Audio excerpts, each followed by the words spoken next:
7D sinifi ilə sual qatarı ilə dərsimizi davam edirik. Görək bu uşaqlardan həqiqətən kimlər çalışqanlıq göstərib dərsə daim hazır gəliblər. Novların dərinliyi neçə metrdir? Neçə metr qədər olur novların dərinliyi? 6 metr.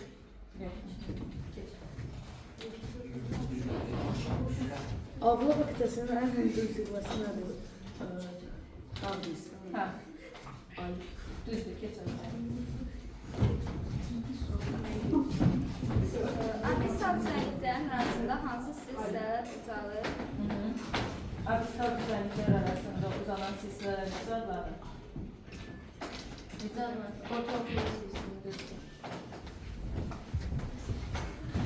Qırışıq dağlar nəyə deyilir? Tektonik havalar nəticəsində yaranır. Düzdür, tektonik havalar səhhəsində durmalar düzdür. Mənşəyinə görə dağlar neçə yerə bölünür? 53 yerə. Yox, mənşəyinə görə 2 yerə bölünür. 2 yerə cavan? Yox, o yaşına görə dağılır. Mənşəyinə görə dağılır. O da 2 yerə bölünür. Müəllim. Gözlüyüm. 2 yerə bölünür müəllim.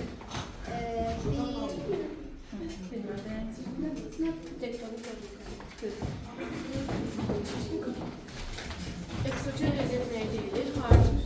Xarici qüvvələrin bircə fəaliyyəti ilə əməlcərini Doğrudur. Dönel zamanın nedir? Dönel zaman makine Hündürlüğü nə qədərdir makinenin? 60. Yox, 190. 190'dır. Hündürlüğün bəxtinə gələrdə bir sənə düşür, o kiçik bir öyrənməlisən ki. Avrupa Fakültəsinin sahəsi neçə milyon kilometrdir? Min... 10. 80.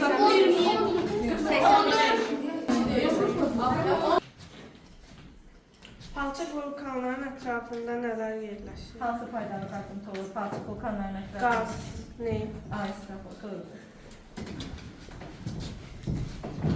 Cənubi Amerikanın sahəsi neçə kilometrdir? 90 kilometr. Yox. 140. Mənim Cənubi Cənubi Amerikanın sahəsi. 17,8 milyon.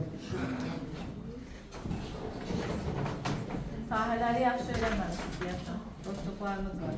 Narodnaya hündürlüyü nə qədərdir? Narodnaya hündürlüyü 4800. Yox, mən bilirəm. 1895. Aysrafı, 190'dır. Düzdür.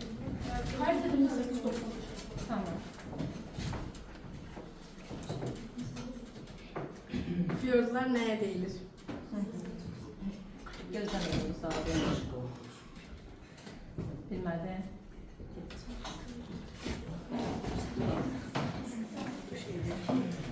Ütopya dağların hansı qazın üzərində hərəkət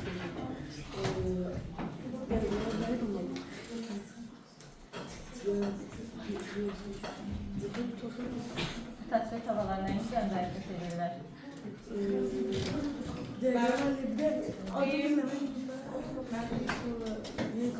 Madya. Yox. Astenosfer. Düzdür. Abissal düzənliklər dünya okeanının neçə faizi tutur? 70 faizi. Doğrudur. Cənubi Amerikanın ən alçaq yeri nərədir? Laguna del Carbon. Düzdür.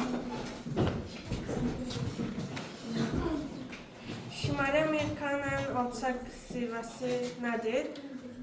Şimali Amerikanın ən alçaq nöqtəsi var. Yox. Şimali Amerika deyir, ha? Yox. Şimali Amerika deyir. Yox, o ən hündür zirvəsidir, ən alçağımız deyir. Ölüm dərəsi. Düzdür, ölüm dərəsidir, mənim 86. Antarktikanın sahəsi neçə milyon kilometr kvadratdır? Antarktikanın sahəsi Antarktikanın sahəsi nə qədərdir? 44 tamam. Yox. Yox, o Asya idi. 1 milyon. Yox. Azər tamamdır. Mütləq hündürlüyü nədir? Dəniz səviyyəsindən ölçülmüşdür. Düzdür. Şimali Amerikan sahili 80 milyon kvadrat kilometrdir, 24.2. Aferin. Davam edirik. Davam edirik. Magma yer səthə çıxdıqdan sonra nəyə çevrilir? Lava. Doğrudur. Antarktida'nın ən alçaq ərazisi nərədir? Bentley. Düzdür. Suyun daxilində hansı dalğa yaranır? S dalğası. Aferin.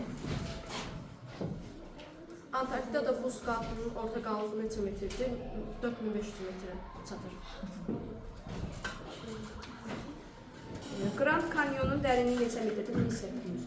Aferin. Daşaltı kanyonun dərinliyi nə qədərdir? 200 metr. Su sahəsi təqribən neçə kilometr kvadratdır? 361. Doğrudur. Kimlərin daha çox yaxşı Avropa razılaşır? qitəsinin ən alçaq zirvəsi nədir? Xəzər. Düzdür.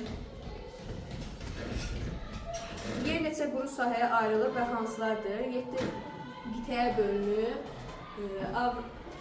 Şimali Amerika. Şimali Amerika, Cənubi Amerika, Avropa, Afrika, Avstraliya, Antarktida. Doğrudur. Bir sıra dağlar birləşən nə yaradır? Dağ silsiləsi. Aconcagua-nın hündürlüyü neçə metrdir? 6960. Aferin uşaqlar. Uzunluğa yayılan dalğalar hansıdır? P dalğaları. Doğrudur. Eninə yayılan dağların hansılardır? S dağları. Doğrudur. Fiordlar harada daha çox yayılıb? Skandinaviya sahillərində. Aferin. Tsunami nədir? Sualtı zəlzələ baş verdikdə tsunamilər yaranır. Aferin qızım. Prosentr nədir? Yeraltı təkanlar baş verdiyi yer. Düz. Yerin altı. Başlanıldı. Düz.